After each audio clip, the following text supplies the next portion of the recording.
welcome to Wednesday night worship. We are so glad that you decided to join us tonight for worship. We're so thankful that you are a part of this congregation. Know that we love you, we care for you deeply, and that we are praying for you during this stressful time. Many of us have fled or hunkered down from Hurricane Laura, and we are just now getting back into our day-to-day flow. So we have a special topic for tonight's Wednesday night gathering.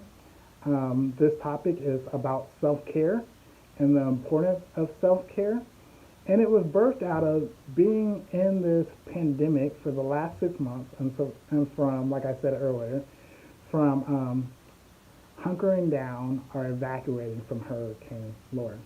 And I actually read an article a couple of Fridays ago called The Dog Days of Coronavirus. And many of you know this pandemic has came upon us suddenly, unexpectedly, and it has just changed our very life. Many of us are now working from home. Many of us are on Zoom conferences, FaceTime meetings. Many of us are doing life much differently than we expected. And Methodist Hospital wrote an article a couple weeks ago, like I said, about the dog days of coronavirus. And we are in those dog days as the days have become weeks and the weeks have become months. And in this Methodist article, this young lady in her mid-30s shared with us in her article that at first, like everybody else, she was making the adjustments to live in this new coronavirus reality. And at first, she was doing pretty well. She was taking care of all of her things that she needed to do, reaching out to her family, like many of us, connecting with friends. But as the time went on, and got longer and longer was just kind of getting ready for work on a daily basis and taking care of some of those normal things. And in the article, she shares that she stopped washing her hair on a daily basis. And she just started washing it every 4 days, enough to take care of it. But she realized that because she wasn't washing her hair every day, she was getting a little bit depressed. And in this article, Dr. Omre, a renowned psychologist, he reminds us that in a pandemic, it's really important that we take time to care for ourselves. And after the Hurricane Laura, I want to remind everyone it is important that we do self-care. We are living in a pandemic. We had just survived a hurricane by either hunkering down or evacuating. Some of our loved ones are still displaced. And we have to remember during this time that it's really important that we are gracious and gentle with ourselves and that we practice self-care. Let me define what self-care means. Self-care is the practice of taking action to preserve or improve one's health.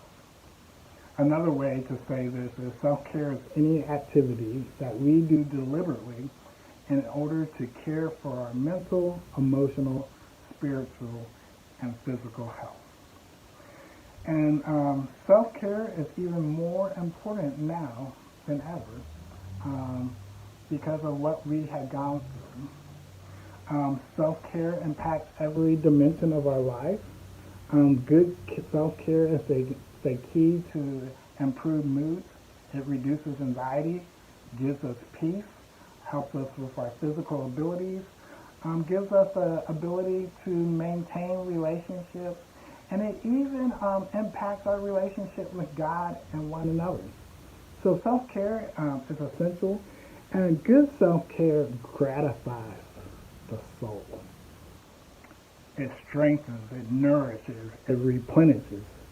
It develops our core being. These activities help us to center ourselves with feelings of renewal. When we experience good self-care, our soul utters, ah, while our outer nature rejuvenates. Self-care is completely about you. It benefits no one else. It is based on our preferences, gives us life and energy, deep satisfaction in all areas of life. And it hurts when we lose this practice. My self-care plan revolves around 4 to 5 different things that I try to do, kind of like spiritual disciplines. The first thing I have to do for my self-care and for my self-well-being is I have to monitor my self-talk. Sometimes the tapes in my head might get negative. I might think to myself, I can't do this. I never done this before. When I catch myself thinking these types of thoughts, good self-care practice for me is catching those thoughts and monitoring those thoughts and then changing those thoughts into positive thoughts. So if I say I can't do this, maybe it's this is an adventure and I can try to do this. Or I can call a friend to see how to do this. Or I believe I can do this. So for me, the first thing that I do for good self-care is I watch my self-talk. Is it negative or is it positive? And when the taste starts to play negative, I need to catch it. For my physical well-being, my new practice or old practice that has become a new practice again is yoga. I've been doing yoga for the last several months during this pandemic because I noticed that I'm sitting down all day in front of my computer and I just need to stretch it out from time to time. And so I've been practicing yoga. And so it's been kind of funny at my house. My daughter will come home and I will be in child mode. But I found that yoga is very healing for me. It stretches my limbs out, what I really need. It alleviates lower back pain for me. And it just feels good for me to be stretched out. And so for my physical well-being, I've been practicing yoga, and I've been trying to ride my bike 3 times a week. I do that discipline of riding because it just makes me feel good. A good sweat does wonders for me, and so one of my self-care practices is I like to ride my bike and to work out in addition to yoga. I also try to do emotional work on a weekly basis. What I mean by emotional work is I journal. And so I look at those emotionally charged events in my life and I journal about them. And in my journaling, I identify those strong emotions that I have and what insight might I learn from those emotions. Sometimes in my journaling, when I'm digging at the emotions that I feel, sometimes they're very positive. Last night I was reading a book about leadership, and I had about 30 minutes where I could do some really good reading time, and I took notes on it, and I felt just overwhelmingly good that I took the time to just kind of read, to replenish myself, to get some new ideas. And I really even just took the time when I was reading to really deeply understand what they said. And I realized, that made me feel really good. And so last night, I journaled about that experience, and I learned that, when I take my time and read, I feel better. And so that feeling that I got, euphoria, feeling good, reminds me that, Joyce, you need to make reading a consistent activity in your life. And not only, Joyce, do you need to read, but read for understanding, not just to say that you did it. And so that's another practice that I like to do. And so sometimes those emotionally charged events, they're negative, right? Sometimes I get angry about things or I get frustrated.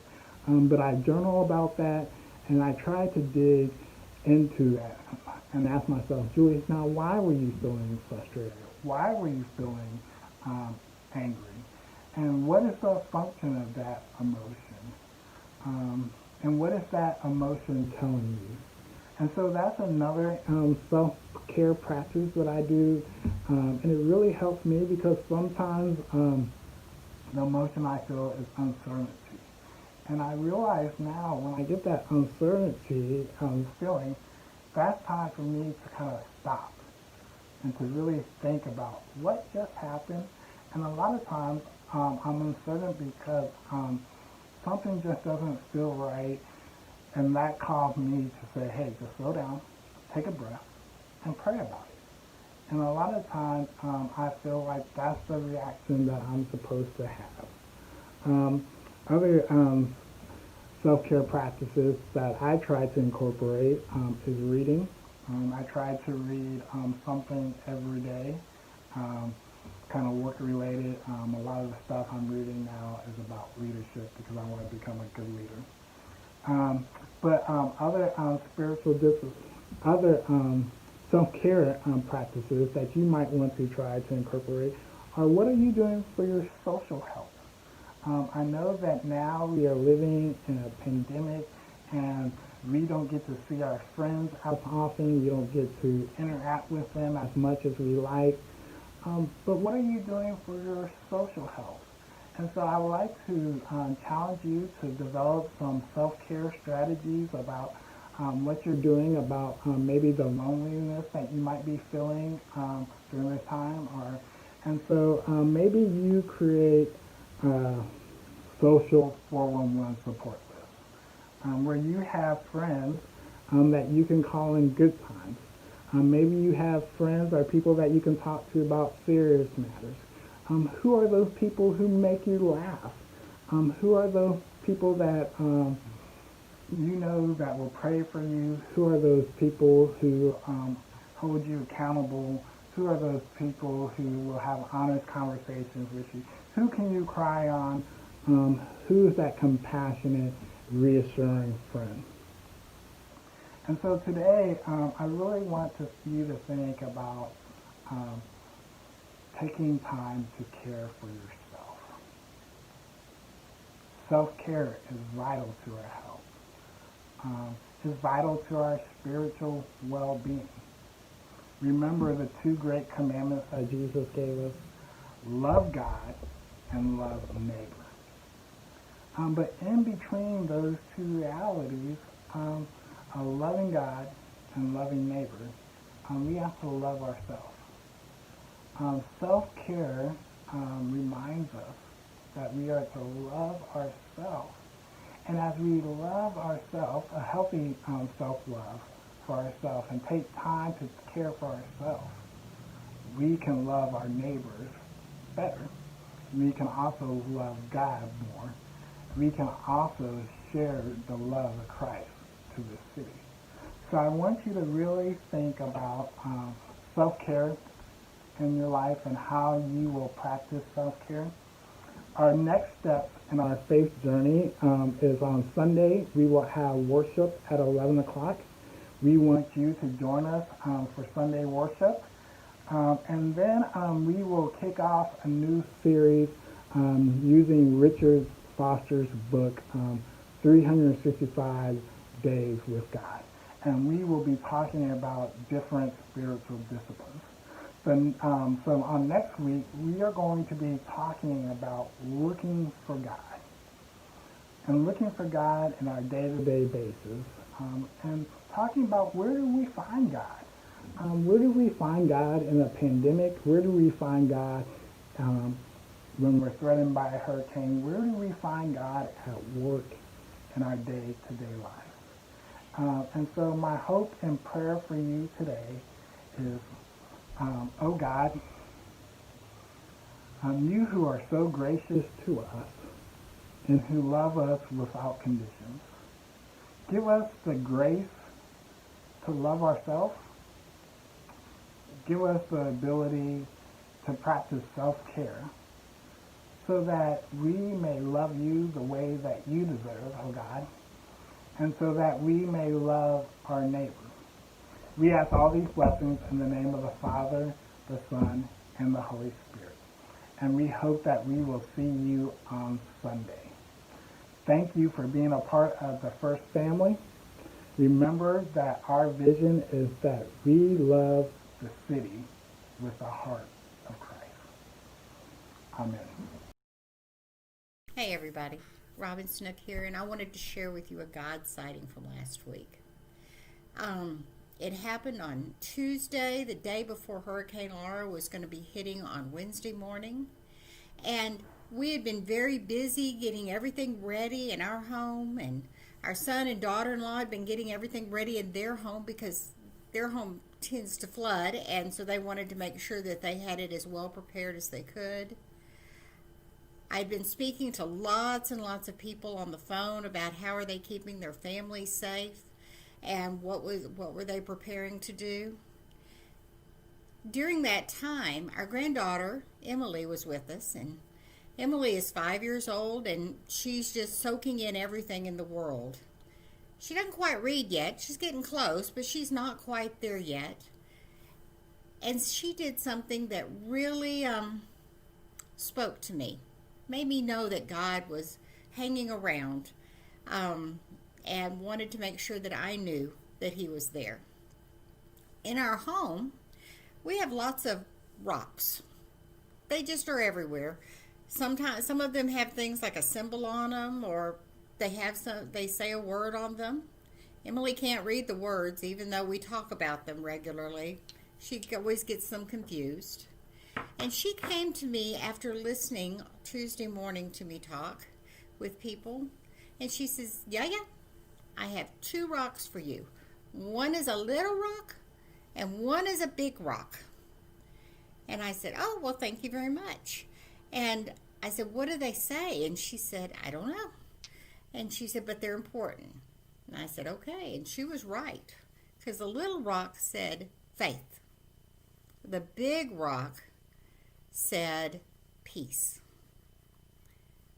She reminded me then that with a little faith, I can have big peace.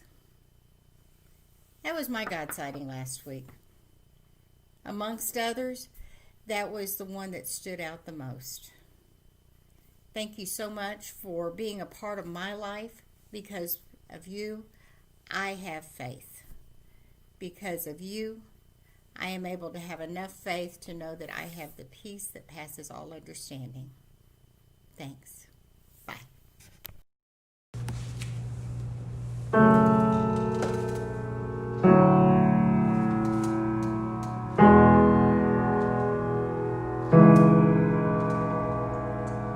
Not by might, not by power, by your Spirit, God. Send your Spirit, God. Not by might, not by power, by your Spirit, God. Send your Spirit, God.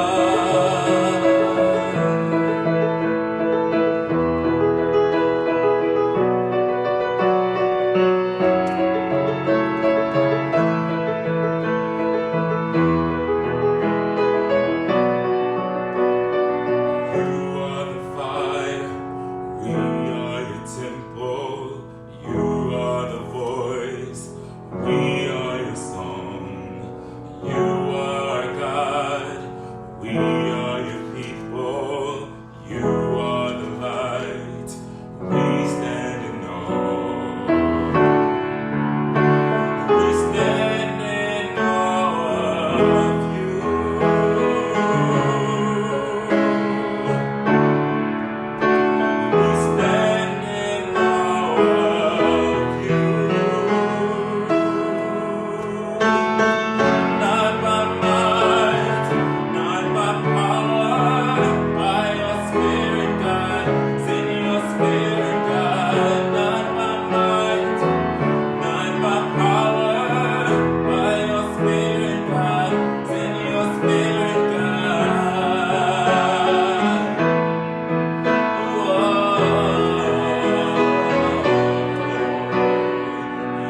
might.